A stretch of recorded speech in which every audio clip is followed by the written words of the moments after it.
On connaît le célèbre remake de Psychose réalisé par Gus Van Sant. Le refilmage plan par plan d'une œuvre qu'il dit avoir décortiquée minutieusement dans sa période de formation et qui compte parmi ses préférés. Mais Psycho 98 n'est que l'emblème trop visible de l'intérêt du cinéaste de Portland pour les formes hitchcockiennes, pour la puissance d'évocation de ses figures et motifs et leur prégnance dans l'imaginaire cinématographique. Psycho 98, c'est l'arbre qui cache la forêt. Car on retrouve, à travers l'œuvre de Van Sant, nombre de références plus ou moins intentionnelles à des films de Hitchcock, tissant un réseau de réminiscences qui est loin d'être anecdotique. Les plus remarquables se trouvent sans doute dans Paranoid Park, récit de meurtre et de paranoïa. Tout d'abord avec la belle scène de douche qui réunit le souvenir indélébile de Psychose et la figure funeste de l'oiseau, présente ici et dans le décor de la salle de bain et dans la bande sonore. Cette véritable descente aux enfers de la mauvaise conscience porte donc en creux la douche teintée de sang de Marion Crane. Toutes les deux suggérant l'expiation d'un péché et communiquant la fatalité des signes incriminants laissés dans la nature. Mais tout Hitchcock semble être dans ce film sur un trouble de la conscience. Le crime et la culpabilité, le corps qui tombe, la peur du regard extérieur et la vision en trop qui fait tourner le monde à l'envers. Au-delà de ce noyau d'allusion qu'est Paranoid Park, c'est le motif de l'oiseau qui insiste le plus dans les films de Gus Van Sant, renvoyant toujours à son attribut de signe avant-coureur ou d'animal de mauvais augure pouvant manifester un caractère funeste, voire meurtrier, un caractère qu'Hitchcock a immortalisé dans les oiseaux. Ainsi dans la bande-son composée de musique concrète d'éléphantes, lorsque la tuerie semble atteindre son apogée. Et tout particulièrement quand le jeune Alex émerge des profondeurs de l'image pour traquer ses dernières victimes. Une tâche qui prend progressivement forme devant nous, comme une incarnation du mal. On voit ainsi se dessiner le sens de la référence hitchcockienne, convoquée comme un indice de la pulsion de mort. Et pour en revenir au remake de Psychose, on constate une surenchère de la figure de l'oiseau par rapport à l'original. Tout d'abord, Gus Van Sant surligne, par le cadrage et l'usage de la lumière et de la couleur, la présence de ce motif dans le décor du Bates Motel. Mais il en rajoute aussi, dans la chambre d'enfant de Norman Bates, dans le couloir juste à côté de la chambre de la mère. Ou encore avec des insertions moins subtiles qui ont des implications narratives. La fenêtre du studio de Marion Crane est agrandie considérablement pour qu'un oiseau vienne se poser sur un arbre à l'extérieur, précisément au moment où elle s'apprête à partir à la rencontre de son terrible destin. Et une monumentale volière est placée devant le cadavre empaillé de Madame Bates au sous-sol de la maison.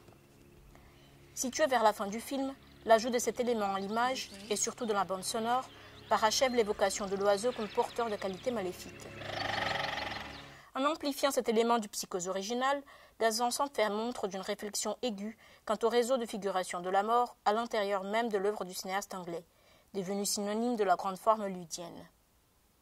Car ce remake est non seulement une œuvre conceptuelle, mais une véritable étude, qui reprend, en termes cinématographiques, l'exercice classique du peintre, celui de la copie des œuvres des grands maîtres, pour essayer de comprendre du dedans, pour mieux voir de quoi est fait un chef-d'œuvre, à quel problème de représentation l'artiste a été confronté et en quoi précisément la solution trouvée est astucieuse. Tout cela indique qu'à l'intérieur de l'œuvre de Gus Van Sant, Psycho amorce ce qu'on a appelé sa tétralogie de la mort. Jerry, Elephant, Last Days et Paranoid Park. Or, la remise en scène de l'assassinat le plus iconique du cinéma du XXe siècle ne pouvait qu'être son passeport pour interroger les possibilités et les limites de la représentation cinématographique de la mort. C'est dire aussi que ce film-étude annonce un changement de cap, une radicalisation esthétique. Et même le film qui suit cette tétralogie, Harvey Milk, semble s'inscrire dans le sillage de cette expérience. D'abord avec ses préfigurations de l'assassinat, qui sont autant d'annonces que de gestes détournés pour communiquer une idée, comme il arrive souvent chez Hitchcock. Mais principalement avec la connivence établie entre le crime et la scène de spectacle, comme dans les 39 marches ou encore dans le Grand Alibi. Mais surtout, bien sûr, dans L'homme qui en savait trop, où l'on retrouve à la fois la figure de la chanteuse lyrique dans un grand théâtre et le meurtre d'un homme politique. Par-delà la question de la mort, l'ombre de Hitchcock semble planer ci et là dans d'autres films de Van Sant. À la recherche de Forrester thématise le regard voyeur mêlé à une histoire de désir et de fiction projective, faisant écho aux fenêtres sur cour. À cette différence qu'ici le voyeur n'est pas le sujet principal de l'action, car c'est lui qui expose des signes et attire le regard. Dans ce rééquilibrage du rapport de force, il est repéré par les objets de son voyeurisme et une relation s'établit entre les deux pôles. Ainsi, si Forrester, isolé de la vie sociale comme le Jefferies de Fenêtre sur cour, s'invente aussi un scénario, c'est un scénario dans lequel il tient lui-même une place importante. Plutôt que de projeter une histoire sur le décor comme un démiurge, il se projette sur le jeune garçon prometteur, de sorte que ce n'est pas un crime qu'il essaye de reconstituer, mais sa vie d'écrivain. Récemment, Promised Land, un film qui met en scène un mensonge engendrant deux plans de réalité conflictuelle, Promised Land donc présente le motif d'un paysage soumis au soupçon. Un décor rural avec un détail qui fait tache, un élément inexplicable et presque imperceptible, mais qui accroche le regard. Wait, are they small? La perplexité des personnages devant ces chevaux trop petits au loin renvoie le spectateur, ce spectateur qui en sait toujours un peu trop, à l'étrangeté éprouvée face à ces fameuses ailes de moulin qui tournent à l'envers d'un correspondant 17, ou encore à l'avion de la mort aux trousses, qui sulfate des récoltes qui n'existent pas. Et bien que l'anomalie des chevaux miniatures se révèle ne pas être contre nature, le souvenir de ces deux célèbres exemples d'un paysage rural corrompu vient commenter comme un contrepoint le récit de cette autre perversion que sont les pratiques immorales et destructrices de compagnies comme Monsanto.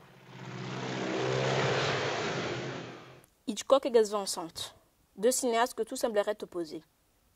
L'un obsédé par le déchiffrement, l'interprétation de signes, le représentant majeur d'une conception du regard comme vecteur de la conscience et désir de contrôle. L'autre, un grand observateur, pour qui le pouvoir de fascination du visible reste un niveau plus élémentaire, plus naïf aussi, et pour qui le regard et le désir en appellent plutôt à l'imagination et à la rêverie. Mais cet antagonisme de logique de regard n'empêche pas leurs œuvres de se rencontrer autrement. Et Gus Van Sant d'affirmer sans cesse son goût pour la reprise, manifeste ou discrète selon les films, de quelques-unes des figures les plus marquantes de l'œuvre hitchcockienne.